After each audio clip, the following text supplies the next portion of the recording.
The world went silent the day the phone rang. It was Uncle Richard, his voice tight and choked. "Amelia, honey, there's been an accident."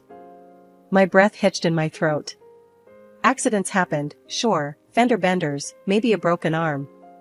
But the dread that coiled in my stomach told a different story.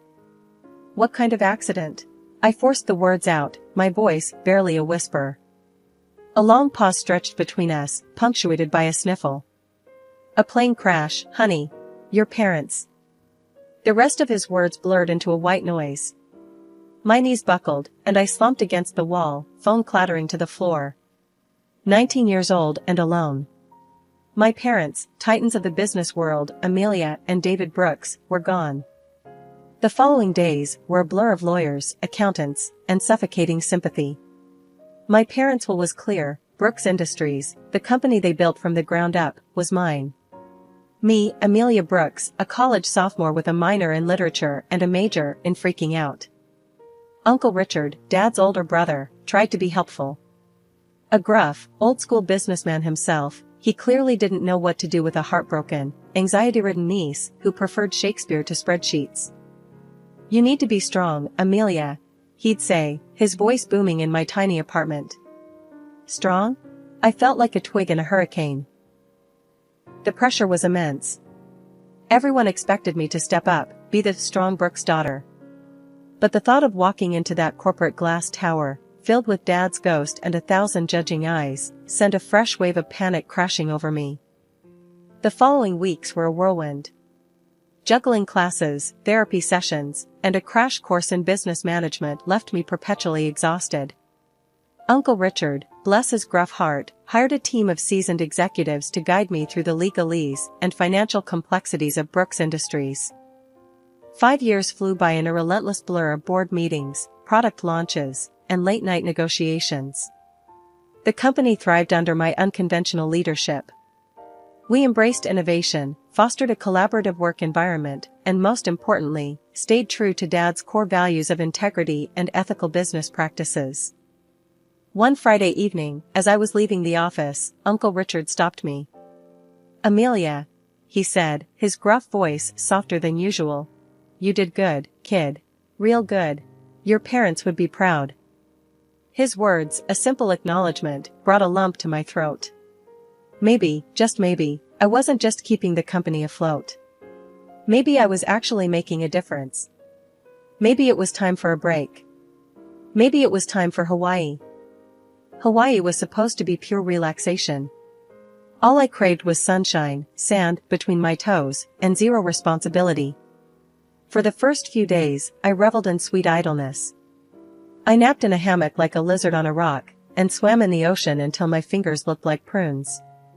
But by the third night, the cabin fever kicked in. I showered, threw on a sundress, a rare occurrence for this jeans and t-shirt girl, and headed out to a beachfront bar that thumped with live music. I snagged a lonely stool at the end of the counter and ordered a drink that looked straight out of a cartoon, bright blue, with a tiny pineapple stuck precariously on the rim.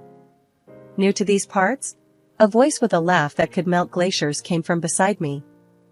I glanced over to see a guy, maybe a few years older than me, with sun-bleached hair and eyes that sparkled like the ocean. "Something like that," I admitted, feeling my cheeks warm. "First time trying a blue Hawaiian?"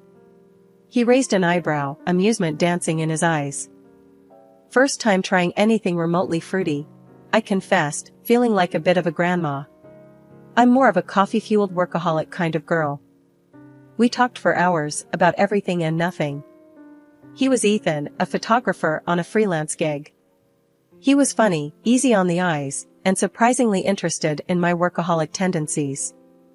By the time the last drop of my sugary concoction was gone, I was feeling loose, maybe a little too loose. The normally shy and reserved Amelia Brooks seemed to have vanished into thin air. "You dance?" Ethan leaned in, his voice dropping a notch. The music had shifted to a pulsating salsa beat. I hesitated for a second, then shrugged. "Why not?" We hit the dance floor, Ethan's hand warm and light on my waist. Maybe it was the music, maybe it was the tropical island air, or maybe it was the sugary bomb I just drank, but all my inhibitions flew out the window. But the next morning, the vacation hangover paled in comparison to the real one hitting me. My head throbbed like a drum solo, and a wave of embarrassment crashed over me as I turned in bed and saw Ethan, sprawled out beside me, sleeping soundly. Apparently, my inner dancing queen had also decided on a post-cocktail bed partner. The following moments were a blur of mumbled apologies, Ethan chuckling good-naturedly as he recounted the night's events. I buried my face in the pillow, mortified. Images of me flailing around the room in a sundress flashed before my eyes. Oh God, was I that bad? Let's just say you had a lot of energy, he said diplomatically. Though, gotta admit, it was kind of cute. Trying to salvage some shred of dignity, I forced a smile. Thanks for walking me home, and everything. We talked for a while longer, a strange mix of awkwardness and a newfound connection. But as the sun started peeking through the curtains, casting a golden glow across the room, Ethan said it was time for him to return to the mainland. I handed him a piece of paper with my number scribbled on it. Maybe, I said, the word hanging in the air. He took the paper, a slow smile spreading across his face. Maybe, he echoed. A part of me hoped Ethan would call, but with each passing hour, that hope dwindled. 3 months had flown by in a whirlwind of board meetings, product launches, and late-night negotiations. Brooks Industries was soaring, our stock price at an all-time high. Apparently, that accomplishment translated to powerful businesswoman on the evening news. There I was, plastered on the screen, hairstyled, a rare occurrence, suit impeccably tailored, the anchor droning on about my leadership genius. The next morning, my phone buzzed with an unfamiliar number. Hello? I answered cautiously. Amelia Brooks? A voice crackled through the line, a hint of amusement in its tone. Yes, this is she. Wow, didn't recognize you from the news. The voice chuckled. It's Ethan. Ethan? My heart skipped a beat. That couldn't be right. After our drunken Hawaiian encounter, I figured he'd filed me under forgettable vacation fling. Hey, I said, trying to sound nonchalant. Fancy hearing from you. Fancy seeing you too, he replied. Listen, I'm in town for a couple of days, and I was wondering if you'd be free for dinner? We made a reservation at a fancy restaurant downtown, a place I'd only ever seen in magazines. When I arrived, my stomach did a nervous flip-flop. Ethan was waiting at the bar, looking like he'd stepped out of a men's fashion catalog, perfectly coiffed hair, crisp white shirt, the kind of designer suit that probably cost more than my entire wardrobe. Next to him, in my jeans and trusty work blouse, I felt like a sparrow in a room full of peacocks. A wave of self-consciousness washed over me. Had I misread the whole thing? He spotted me and a wide grin lit up his face. He stood up, his smile turning apologetic. Hey, sorry, he said, gesturing to my attire. Didn't mean to scare you off with the fancy digs. Work thing, you know? I forced a smile. No worries, I said, trying to sound confident. Work dress code for me is more comfort over couture. The rest of the evening was a blur of conversation, peppered with nervous laughter on my end. Ethan was charming, funny, and surprisingly interested in my work. So, he said, leaning closer as we finished our dessert, I know this might sound crazy, but I really enjoyed our time together, both in Hawaii and tonight. I was wondering, would you like to, maybe go out again sometime? Properly this time, without the tequila-induced dance party? A wave of happiness washed over me. Maybe, just maybe, this wasn't a dream. Maybe, just maybe, I'd stumbled onto something real. I'd like that, I said, a genuine smile gracing my lips. A few months zipped by in a whirlwind of adrenaline-pumping adventures, candlelit dinners at fancy restaurants, and late-night talks that stretched into the early hours. Ethan was the perfect antidote to my high-pressure world. One crisp November evening, curled up on the couch with a glass of expensive wine, Ethan got all serious on me. Hey, Ames, he started, his voice a touch deeper than usual. We've been having a blast together, haven't we? My heart thumped a frantic rhythm against my ribs. Was this it? The question? Shoot, I said, trying to sound cool even though my palms were already slick with sweat. He took a deep breath, then pulled out a small velvet box that shimmered under the soft lamplight. "Amelia Brooks," he began, his voice thick with emotion. "You're everything I ever wanted in a woman, smart, funny, a total boss. And..." He hesitated, reaching into the box. My breath hitched as he revealed a ring that sparkled like a captured star. "Amelia," he continued, dropping to one knee. "Will you marry me?" Tears welled up in my eyes. It was happening. The fairy tale ending I'd secretly longed for since I was a kid, flipping through magazines with pictures of giant white dresses and tearful vows. "Yes," I cried, throwing my arms around him so tight I swear I heard his ribs creak in protest. The following weeks were a whirlwind of wedding planning, complicated by a visit from Ethan's mother, a glamorous woman with a perfectly manicured smile. "Amelia, darling," she cooed, her eyes twinkling. "You're going to be the new star of big business. Ethan tells me all about your incredible achievements." The compliment felt a little off-putting, but I brushed it aside, focusing on picking a venue and a dress that wouldn't break the bank, even though I could have afforded anything. Before the wedding bells could even be ordered, my lawyer, a guy who'd practically known me since I was in diapers, "Thanks, Dad," brought up the topic of prenuptial agreements. "Just a smart move, Amelia," he said, his voice serious. "Especially with your financial situation." We talked about it with Ethan, and surprisingly, he didn't put up a fight. We drafted a fair prenup, separate property stayed separate, and there was a hefty cheating clause with a dollar amount attached that could choke a horse. Let's just say infidelity would cost him dearly. The wedding itself might not have been the extravagant ceremony I could have pulled off, but it was perfect in its own way, small, intimate, and filled with the people who loved us most. After the I-dos, Ethan moved into my spacious house. I surprised him with a brand new car, his old one looked like it belonged in a junkyard, and set him up with access to our joint account. The next day, he quit his photography gig.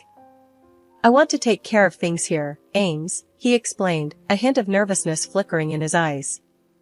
I wasn't sure what that meant, but after the whirlwind of wedding planning, I was happy to let him handle things at home. Life after the I-dos was like stepping into a whole new reality. My mother-in-law, who'd been sweetness and light before the wedding, turned into a walking critique machine. A woman obsessed with appearances, she couldn't stop commenting on mine.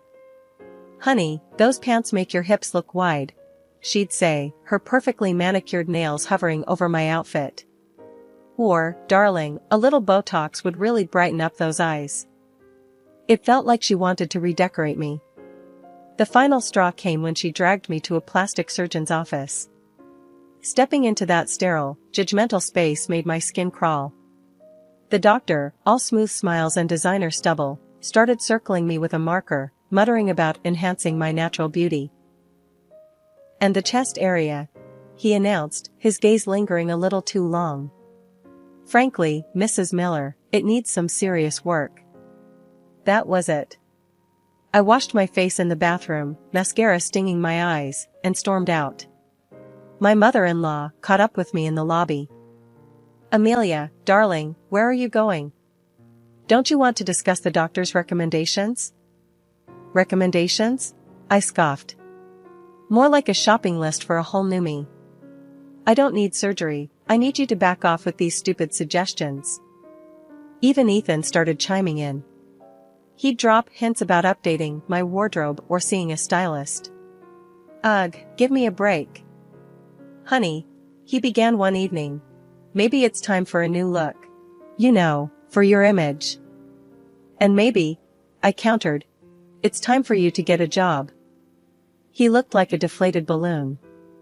"But I don't want to work for someone else anymore, Ames. I want to be the boss." His words caught me off guard. The boss of what? "An empire," he declared dramatically. "My own company." I raised an eyebrow. "Right. And what kind of empire exactly?" He shrugged. "Something creative. Like, design? Interior design maybe." The idea wasn't bad. Ethan did have a good eye for style, always rearranging furniture and picking out cool throw pillows. "Alright," I said, a slow smile spreading across my face. "Let's do it." I hired the best consultants, helped him with the business plan, and even fronted him the initial investment. It was a risk, but I believed in him, maybe a little too much. The interior design firm took off faster than we expected. Ethan, surprisingly, turned out to be a natural at managing projects and charming clients. But his newfound success seemed to change him. He started coming home later, smelling of expensive cologne and sporting designer clothes. The cracks in our perfect picture were starting to show. But I was too busy building his dream to notice them. 3 years. Ethan's design firm had rocketed, fueled by his newfound business savvy and a carefully cultivated image. Today, we were in a bustling international business exhibition, the air thick with ambition and the clinking of deals. Ethan's latest project, a sleek, minimalist furniture line aimed at the luxury market, took center stage. I stood by his side, a silent supporter in his carefully crafted narrative. My contributions, the sleepless nights spent brainstorming concepts, and the meticulous planning that went into launching the firm, had faded into the background. A voice sliced through the cacophony. "Amelia." "No way." Turning, I saw a familiar face, Mark, a classmate from high school, who'd always been a bit in awe of me. Now, his grin was confident, his suit tailored to perfection. "Mark. Wow, small world," I said, surprised. "What are you doing here?" He puffed out his chest, adjusting his designer suit. "Big things, Ames. My firm's presenting our latest line too, sustainable furniture made from recycled materials." "Pretty cool, huh?" We chatted for a while, catching up on lost years. He seemed genuinely impressed with Ethan's project. "This stuff is slick, Amelia," he said, running his hand over a sleek armchair. "You have a real eye for design." "Actually, Mark," a voice cut in, Ethan appearing beside me. "The credit goes to me. She's just here for moral support, buddy. This is my baby, all mine." My stomach churned. This wasn't the first time Ethan had downplayed my contributions, but the blatant lie stung like a fresh wound. "Oh," Mark stammered, looking slightly embarrassed. "Well, congrats then, Ethan. It's really impressive stuff." The conversation fizzled out, leaving a hollow ache in my chest. Before I could say another word, my immaculately dressed mother-in-law materialized beside us. Her smile, usually reserved for award shows and charity galas, held a hint of something else entirely. "Ethan, darling," she cooed, showering him with praise. "I always knew you had this in you. Such a natural talent." Then, her gaze shifted to me, her smile turning tight. Leaning in, she spoke in a low voice dripping with venom. "And Amelia," she purred, "a successful businessman like him deserves a wife who reflects his achievements. Someone more beautiful, more stylish, wouldn't you say?" The air hung heavy with her words. My grip tightened on my purse, the polished leather digging into my palm. With a curt nod, I excused myself and moved deeper into the exhibition hall. Talking to enthusiastic visitors about Ethan's project felt like a betrayal, yet the sting of my mother-in-law's words fueled a growing ember of rebellion within me. The adrenaline rush from the exhibition wore off the second we stepped into the opulent hotel lobby. Mark was there again, another unexpected meeting. A wide grin stretched across his face when our eyes met. "Amelia," he boomed, extending a hand. "Catch you at the exhibition, didn't think I'd see you so soon. Up for a coffee and some reminiscing?" "I'd love to," I said, then glanced at Ethan, bracing myself for a fight. To my surprise, he just shrugged, his expression unreadable. "Sure, Ames. Go ahead. I'm beat. I'll head up to the room." Surprised, I exchanged a hesitant look with Mark. "You okay with this? Won't my super successful husband get jealous of his ex-classmate stealing his wife away?" I teased, trying to gauge his reaction. He chuckled, a hollow sound that didn't reach his eyes. Nah, go have fun. We'll chat later. With a lingering unease, I followed Mark out of the lobby.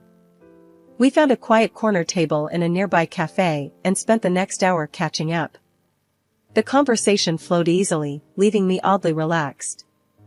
Back at the hotel, the luxurious suite door swung open before I could even reach for my keycard. Ethan's voice, dripping with venom, filled the room.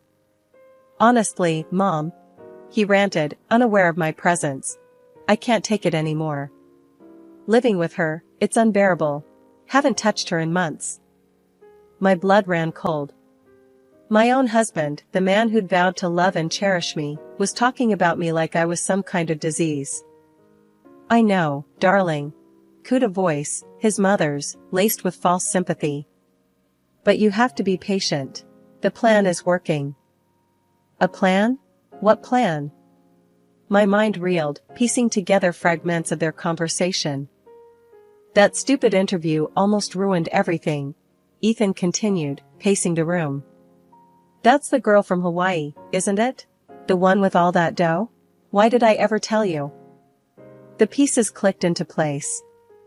The interview I'd done promoting sustainable design, they must have seen it and realized I wasn't some struggling artist, but someone with money. Greed, not love, was the foundation of our marriage. They'd used Ethan to snag a wealthy wife. Their voices dropped to a conspiratorial whisper. My breath caught in my throat. They were talking about divorce. But not a clean break, a messy, scandalous one. They planned to frame me for infidelity, giving them leverage for a huge payout. Suddenly, Ethan's earlier behavior made sense. Leaving me alone with Mark at the lobby, hoping to manufacture some kind of incriminating evidence. The realization filled me with a cold fury. Taking a deep, cleansing breath, I stepped into the room, my voice cutting through their hushed conversation. Ready to file those divorce papers, Ethan?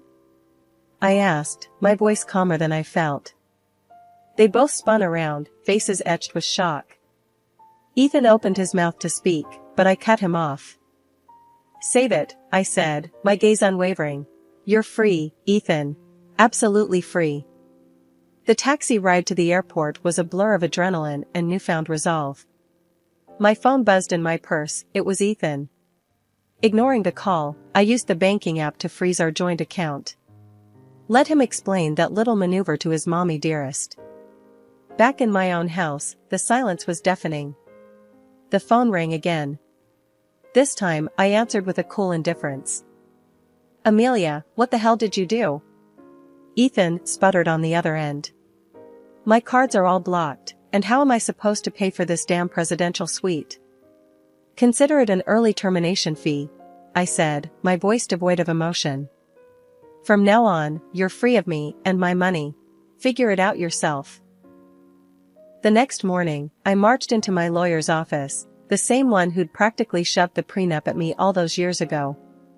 Armed with a stack of documents and a newfound fierceness, we started the divorce proceedings.